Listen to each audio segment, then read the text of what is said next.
Olá, meus amores, tudo bom com vocês? Bom, a gente está chegando a mais uma reta final de mais um bimestre e segue aí mais uma aula. E sempre lembrando vocês, assistam com bastante atenção, anotem no caderno de vocês os pontos que vocês acham mais importantes, a parte que está escrita no vídeo, é bom vocês terem anotado no caderno de vocês.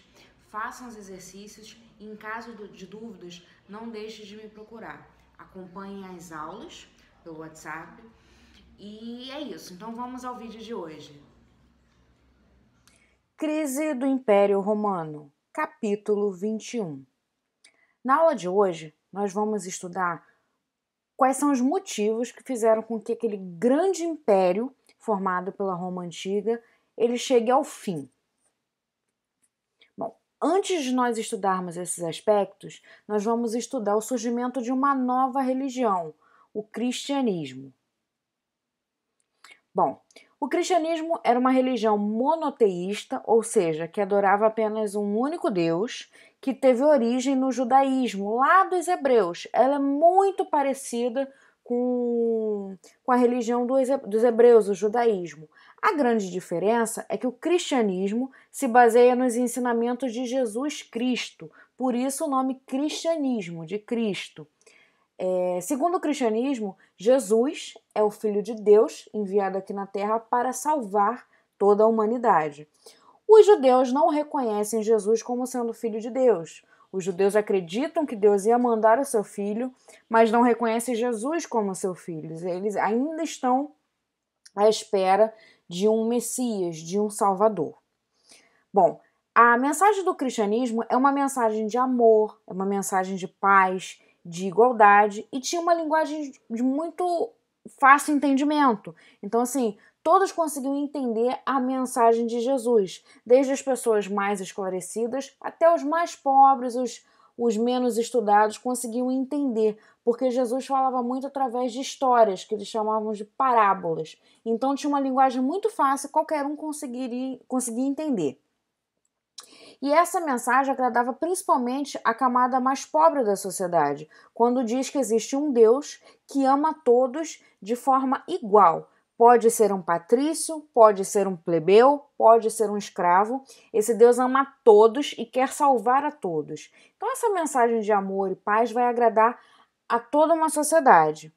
Por isso, o governo romano tem muita preocupação porque além de atrair muitas pessoas, essa religião ela prega adoração a um único Deus. E era muito comum Roma ter vários deuses e, além disso, os próprios governantes, os imperadores, também eram cultuados. E essa religião agora passa a dizer que esses imperadores não são deuses, não merecem esse culto. Então, a religião cristã vai ser alvo da perseguição do governo e também dos judeus que não reconhecem esse Jesus como sendo o Messias. Então vai ser uma religião que no início ela vai ser perseguida, vai ser proibida de se seguir. Então os seus seguidores acabavam tendo que fazer os seus cultos de forma escondida, principalmente em cavernas e cemitérios onde eles não eram encontrados. Mas isso vai mudar.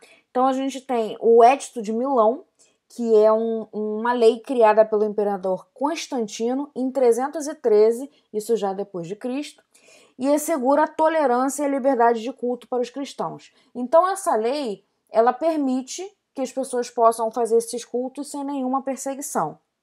Depois disso, tem o Edito de Tessalônica, que é criado por um outro imperador, Teodósio, em 380, e torna o cristianismo religião oficial do Império Romano. Teodósio ele se converte ao cristianismo e aproveita para transformar essa na religião oficial. Então, a partir desse momento, todo o Império Romano deve seguir essa religião e todas as outras passam a ser proibidas. Então, a gente tem uma mudança, o surgimento de uma religião que no início é perseguida e agora passa a ser a religião oficial do Império Romano. Agora sim, vamos analisar os fatos que fizeram com que o Império Romano entrasse em crise e chegasse a uma decadência. Então, o primeiro ponto é a perda do controle sobre diversas regiões, devido ao tamanho do império. Como vocês já viram nas outras aulas, o Império Romano ganhou grandes proporções, ele ficou muito grande e era difícil tomar conta de todo aquele território.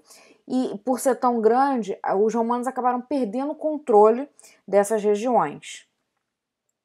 Aconteceu também muitos casos de corrupção entre o governo, então os senadores, os imperadores começavam a governar para eles mesmos, e fazendo o que bem entendia, esquecia do povo. Muitas das vezes aconteciam os atos de corrupção que existem, infelizmente, até os dias de hoje. Então isso começou a ser muito frequente dentro de Roma. Com aquele período da Pax Romana, deu fim às guerras de expansão. Então as guerras para a conquista de territórios, elas chegaram ao fim. E isso foi muito importante porque marcou uma crise escravista. Ou seja, qual era o principal fator de conquista de um escravo? Eram essas guerras de expansão. Então, dominava um território, quem estivesse naquele território se tornaria escravo.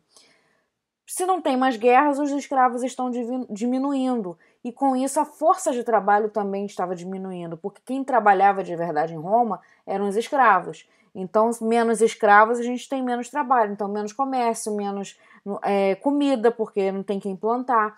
Isso vai trazer uma crise em toda a população e, consequentemente, o aumento de impostos. Esses aumentos de imposto vai acontecer pelo fim das guerras, pela crise dos escravos, por esse excesso de corrupção. E, com isso, se aumenta os impostos, a população começa a se revoltar, começa a reclamar do governo.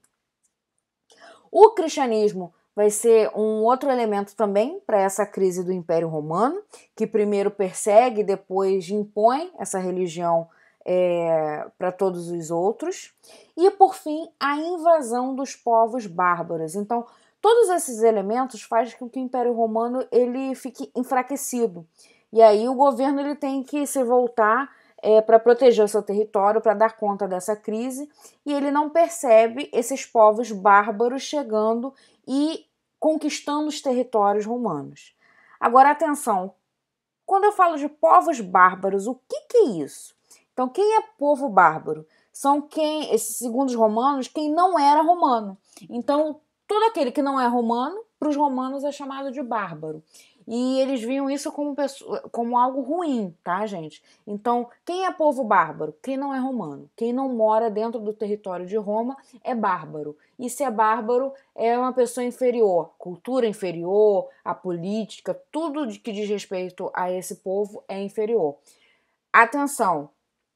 Era assim que os romanos viam os bárbaros. Não quer dizer que os bárbaros realmente eram pessoas inferiores, com vida, cultura inferior. Não, mas eram os romanos que entendiam isso dos povos bárbaros. É assim que os romanos viam os povos bárbaros. E são esses povos, principalmente, que vão fazer com que o Império Romano acabe, porque eles vão começar a invadir esse território romano. Bom, para tentar resolver essa crise, o imperador Teodósio ele resolve dividir o Império Romano. Então divide em dois: o Império Romano do Ocidente, com capital em Roma, e o Império Romano do Oriente, com capital em Constantinopla, onde hoje é a Turquia. Então, olhando no mapa, esse em verde é o Império Romano do Ocidente, que tem a capital em Roma. E esse em laranja é o Império Romano do Oriente, com a capital em Constantinopla. Então houve essa divisão para tentar controlar, mas ainda assim não foi possível fazer com que essa crise se acabe. E aí o Império Romano do Ocidente ele vai chegar ao fim devido às invasões bárbaras. O Império Romano do Oriente ele ainda vai sobreviver por bastante tempo. Ele consegue se controlar e se proteger e impedir as invasões bárbaras. Mas o Império Romano do Ocidente não vai conseguir fazer isso e ele vai chegar ao fim. Então, esse momento em que chega ao fim o Império Romano do Ocidente, ele também marca o início de uma nova era para o estudo da história. Lá no início do ano, nós vimos que a história se divide em períodos, em 5 períodos. Nós já estudamos a pré-história, Nós estamos estudando agora a Idade Antiga, de todo esse período das grandes civilizações, e o fim do Império Romano do Ocidente vai marcar o fim da Idade Antiga, e agora vamos para um novo período, que é a Idade Média. A partir de agora nós vamos estudar o período da Idade Média. Bom, agora vocês vão fazer os exercícios do livro, páginas 62 e 63. Vocês vão fazer os exercícios conceituais do 2, somente o 2 e o 5, tá? Não é 2 ao 5, é o número 2 e o número 5. E os contextualizados vocês vão fazer 6, 7, 8, 9 e 10. Então é isso, pessoal. Eu espero que vocês tenham entendido a aula. Façam os exercícios agora que foram indicados no vídeo. E eu espero vocês na próxima. Se cuidem, fiquem com Deus e até a próxima.